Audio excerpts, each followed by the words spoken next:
இனிமே இங்க நான் தான் ரங்கராய சக்திவேல்னு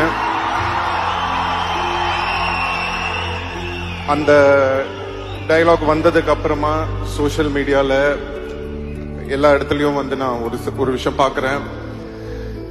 கமல் சாருக்கு அப்புறம் இவரு தான் அந்த இடத்த பிடிக்க போறாரு. சோ கமல் சார் இவருக்கு அந்த இடத்த இது பண்ணிருக்காரு அப்படின்லாம் சொல்றீங்க. நான் ஒன்னே ஒன்னு சொல்லணும்னு ஆசைப்படுறேன்.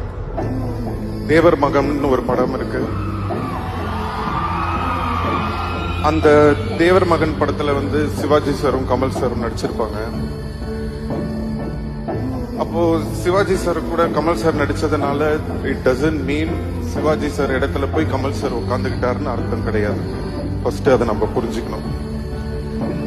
அதோட அர்த்தம் என்னன்னா, சிவாஜி கணேசன் சார் அவர் ஒரு மிகப்பெரிய லெஜண்ட். அவர் இடத்தை யாராலையும் பிடிக்க முடியாது. அவருக்குன்னு ஒரு இடத்த அவர் கிரியேட் பண்ணி வச்சிட்டாரு.